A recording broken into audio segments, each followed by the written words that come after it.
Assalamu alaikum friends, welcome to Audit and Assurance Revision Crash Course for September 2021. So I'll be uploading videos for 12 days starting from 16th of August on Audit and Assurance.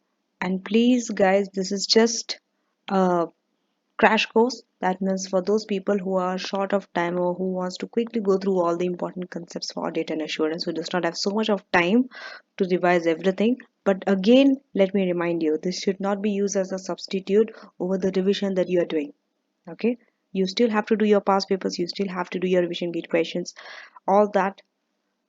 It cannot be substituted for this revision crash course which I am uploading on my YouTube channel, right? So today is day one and today's topic is introduction to assurance. Very short topic but very important because this sets the foundation of assurance. You need to understand what is assurance. So let us start with introduction to assurance, but before that let us go to the format of this paper. So the total number of marks for this paper is 100 marks. It's on a CB platform and pass rate is 50 marks. This paper is divided into two sections, section A and section B. Section A has objective test case study questions worth 30 marks. Okay, so you'll be having three separate case studies and the three separate case studies are worth 10 marks each. So 10 into 3 will give you 30 marks. Objective test case study questions are like you'll be given a case study or scenario like, and based on that you'll be asked questions. Okay, based on that only, but those are multiple. For example, you have multiple choice questions where you might have to select one correct answer, or sometimes you might have to select the multiple correct answers. Sometimes it might be true or false. Sometimes you might have to write a number, sometimes you might have to drag, drop and drag. If you want to see a demo on section A and section B of audit and assurance, I have uploaded a video before on a practice test on CB for AA, so you can go through that to see the demo of how the question looks like in section A and section B, because section A questions and section B questions are different. Okay, section A questions are easier, they are less time consuming, and you don't have to write so much because you just have to select from the options. Coming to section B. Section B has 70, section B is worth 70 marks. Okay, out of 70 marks, we have one question which is worth 30 marks. And another question, we have two questions which are worth 20 marks each, so total 40. Okay, so in conclusion, section B has one 30 marks question and two 20 marks question. That means total three questions are there in section B. And section B, the nature of section B is it's like a descriptive answers. You have to write like in essay type and all. You have to write. It's a lengthy answer in section B. And most of the students struggle in section B. Section A, okay, you can do it because options are there. Okay, but section B is not like that. You don't have any options. You have to write actually. You have to type. You should know to use the MS Word and you should be typing fast. Okay, by now you should be practicing all the past papers and revision kit questions on your CB platform relating to section B. But section A also you have to practice because you should know how the function works, the drop and drag, to select the right option, to select multiple correct answers like that. Okay, then what is the time allowed? The time allowed for this paper is 3 hours. Now let us go to the aim of the paper. What is the aim of the paper? The aim of the paper is to have the knowledge of audit and assurance as well as the process of carrying that assurance engagement. There are so many processes that we are going to study, and how you have to apply all the knowledge as well as the process in the regulatory framework. So this is the aim of audit and assurance paper. Now there are some keys to success that you should know in order to pass audit and assurance. Because in F level, audit and assurance is one of the toughest paper. Toughest paper means students say that it's hard to pass audit and assurance in the first attempt compared to other papers in the F level. But that does not mean that you're going to fail in the first attempt. Okay. Again, my point is not to make you scared or create tension and all. No. I'm just telling you the fact. But if you follow the steps, you are definitely going to pass this paper in first attempt. Number one, read the requirements very carefully. You should know what the verbs are telling you. For example, if the question says state or identify, you just identify the word. You can write the answer in one word, two words. But when the answer says discuss, explain, you need to So writing the answer in 1 or 2 words is not enough. You need to write actually. You have to explain that point. Okay. And usually the marks will tell you what you have to do. If they say state, identify, usually it's 1 or 2 marks. But if they say explain, discuss, it's 5 marks, 6 marks. It could be up to 10 marks also. So you always have to see the mark and then decide how many points you need to write. Okay. Just for your guideline, 1 point equals 1 mark. Okay. So this shall help you. If you have a question for 10 marks, that means you have to write 10 points. Okay. So use this as a guideline to write your answers in section C, especially. In section B, you don't have to write because you have to select. But section C, you have to. Next takeaway is time allocation. You have to stick to the time. One of the major reason, guys, in failing ACCA is time allocation, not lack of knowledge. The time allocation, we run out of time. So just make this your discipline that while practicing, let's say you are writing a question 10 for 10 marks. So 10 marks is 10 into 1.8 because per mark it's 1.8. So 10 into 1.8, 18 minutes. So just spend 18 minutes. That's it. If it is going beyond 18 minutes, you have reached to 19 minutes, stop. Go to the next requirement. It does not matter how well you have wrote or you didn't write. Okay? You must have not completed that to your satisfaction, to the maximum, but still leave it. A smart candidate is the one who is able to finish all the requirements in the time given. Even if he's not writing completely all the requirements, he's writing half, or let's say 70% he has attempted that requirement, still he will pass the paper. He has a better chance of passing the paper than the one who wrote one part very properly and the rest he was not able to cover. Okay. Third, and another thing you can do is as soon as you get the paper, you can write the time next to it. That this is the time I'm going to spend. If I've started at 7, I'm going to end it at 7:20 or 7:10, like that. Okay. Think before you start writing. Very important. It sounds very obvious that obviously we all know that we have to think before writing, but no, most of you don't follow this. What do I mean to say by that? Some questions have more than one requirement in a single requirement. For example, identify and explain the control deficiencies in the question and recommend solutions to overcome them. So most of the people they explain the issues, the deficiencies, but they forget to recommend the solutions. So there are two requirements if you see the word and. So look at for this words and or is it given there, especially and means you have another requirement to it. Even though it's one requirement, but you can have multiple requirements in a single requirement, 1, 2, or 3. So here you have to identify, explain, and recommend solutions to overcome control deficiencies. Okay, that's why when you're reading it, you have to think. Okay, these are the points. This is how I'm going to explain. I'm going to write it in this many paragraphs, 2 paragraph, 3 paragraph, and I'm going to recommend the solutions like this. So you have to think all this, and then a structure has to be there in your mind. You have to visualize that structure. I'm not telling you write down the structure. You will not have the time to write down those rough work and all. That rough work and all you will not get time. But visualize. So this is how I'm going to write. I'm going to start like this. I'm going to write this answer in 2 paragraphs or 5 paragraphs or whatever it is. I'm going to write 5 points. So I will write the 5 points in 5 different paragraphs. And also I'm going to write the solutions after I've identified the deficiencies. So you have to think like that, what you are going to do. Now we are moving towards our topic. What is the topic that is going to be covered? Today's topic is Introduction to Assurance. In this we have two topics. Number one, assurance services. What are the assurance services? What does it mean? Number two, accountability, stewardship, and agencies. What does this three means? The definitions and all. It's very important that you know the definitions of accountability, stewardship, and agency. Very important for audit, for assurance services. It has a direct link with this. Okay, so let us start with the assurance services. Assurance services, you should know that it involves three parties. Three parties are involved, and make sure that you remember this chart. Okay, there's a chart that is going to come one after the other. Remember these 5 things.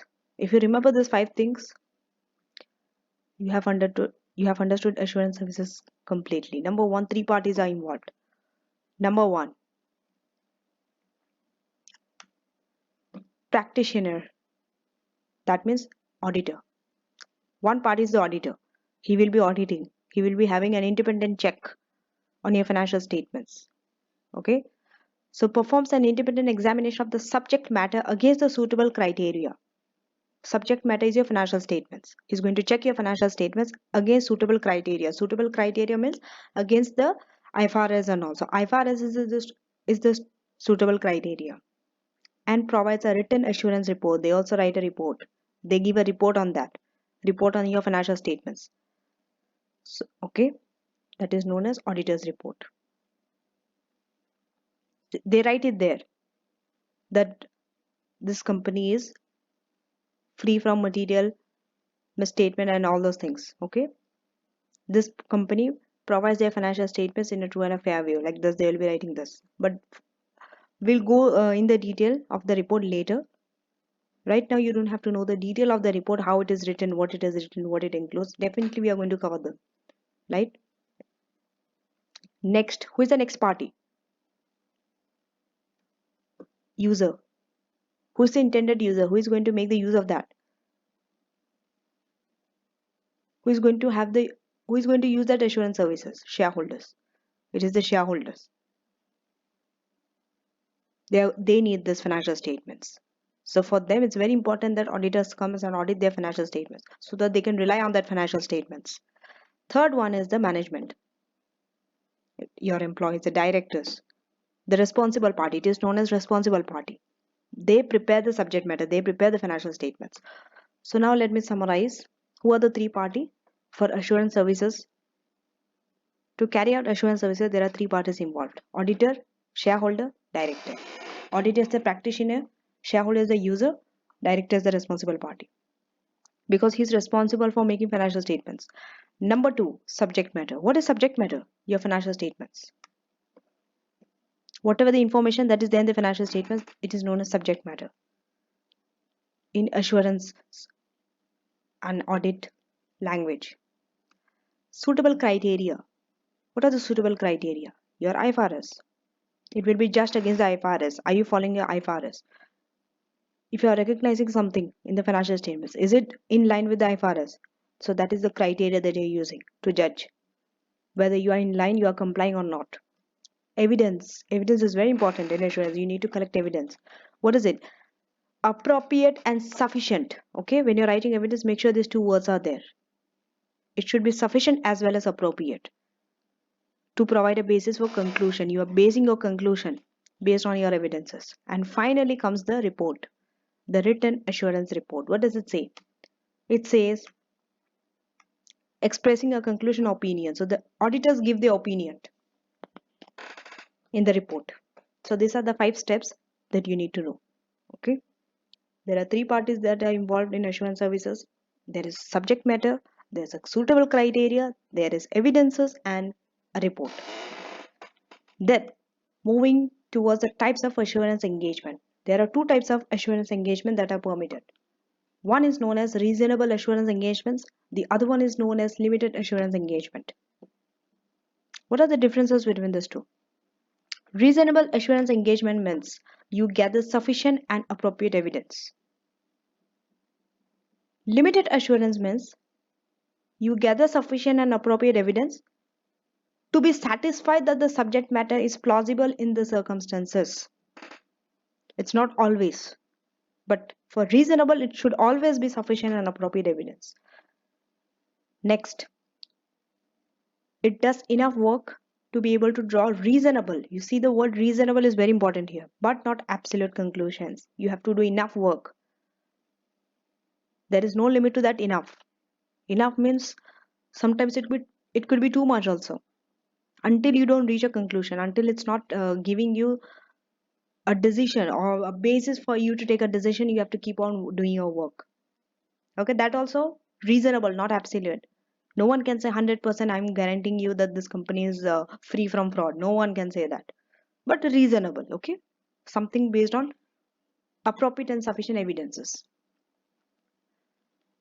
Then It concludes the subject matter confirms in all material respect with identified suitable criteria. That means you are saying that the financial statement, that is the subject matter, okay, that is complying with IFRS. IFRS is the suitable criteria in all material respect.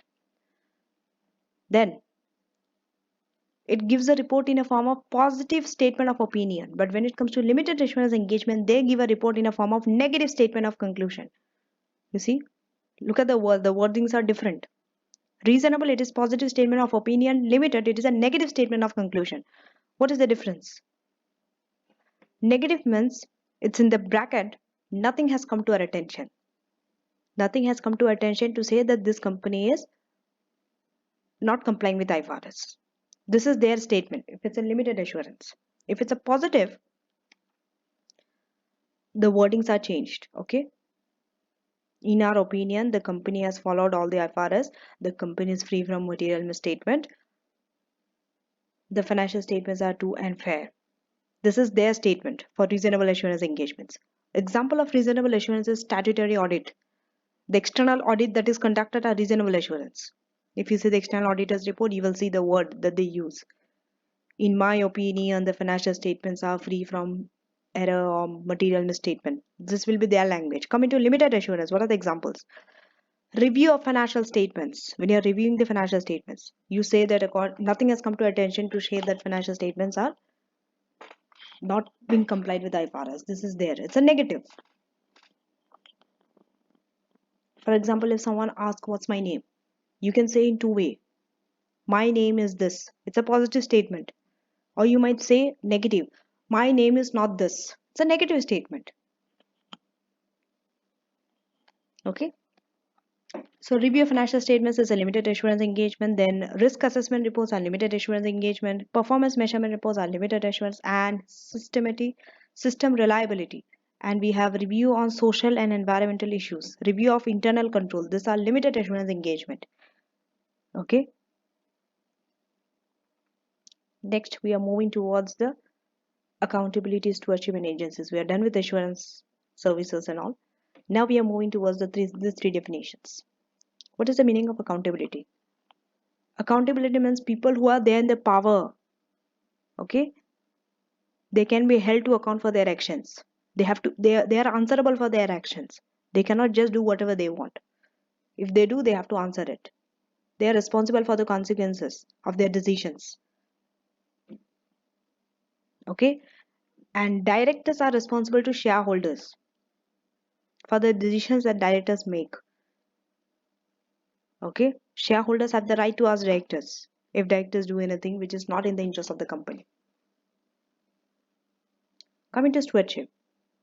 Stewardship means you are taking good care of the resources. Someone has given you a duty and you are taking a good care of it on behalf of someone else. That is known as stewardship. You are taking the good care of resources. It is also known as a fiduciary responsibility. Who are the stewards in the company? Directors. Directors are known as stewards. Stewards of whom? The shareholders. Because they are taking care of the company. And the company is the shareholders, right? It is the shareholder who is the owner of that company, but directors are taking good care of it. So directors are stewards of the company. Directors are also required to prepare financial statements giving an account of their stewardship. What does it mean? So directors are making financial statements. Okay. It shows how well the directors have used those resources, how well the directors have cared for the company. Okay, that is the meaning of giving account of their stewardship. Coming to agency. What is agency? When one party employs another person to do their work, which they are unable to do, they delegate that task to someone else. Someone else will be doing your task on behalf of you. That is known as agency. In agency, who is the principal? The principal is the one who employs you, and the agent is the one who is working for someone else. So in the company, directors are the agent and shareholders are the principal, because directors are working on behalf of shareholders. And when it comes to assurance or audit, external auditors are the agents of the shareholders, not the directors. Please see this. They are the agents of the shareholders. Directors are also the agents of the shareholders. Both are the agents of the shareholders only. Shareholders is the ultimate principal. of both the external auditors as well as the directors. Okay.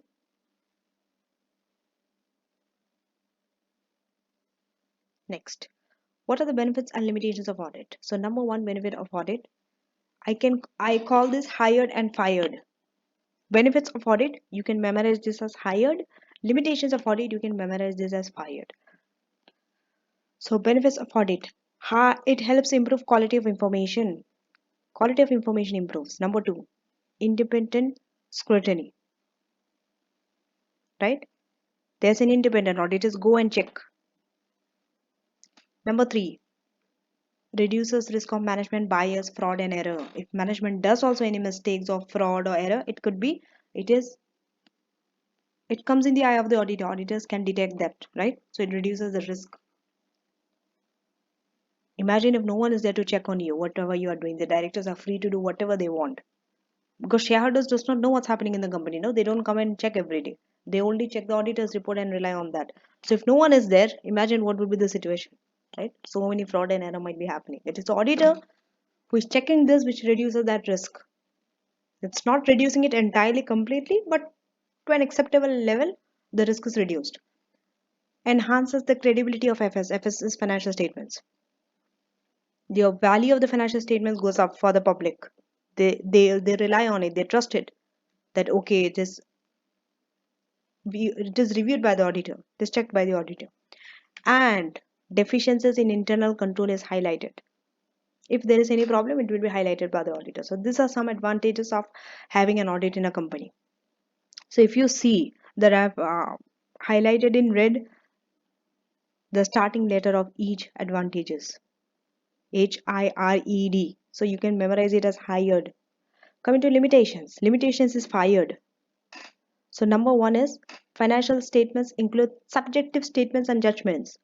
For example, depreciation rates which you are taking, the policy, the provisions that you are making, all these are based on what? Subjective.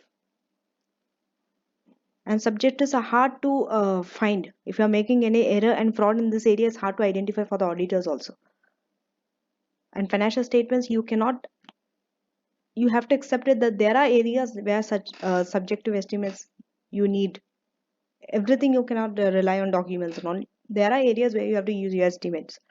Number two, inherent limitations of internal controls. It does not matter how well your internal control is designed and all. Still, there will be some scope that internal control will not be able to detect that risk or deficiencies in the system. Some limitations will be there.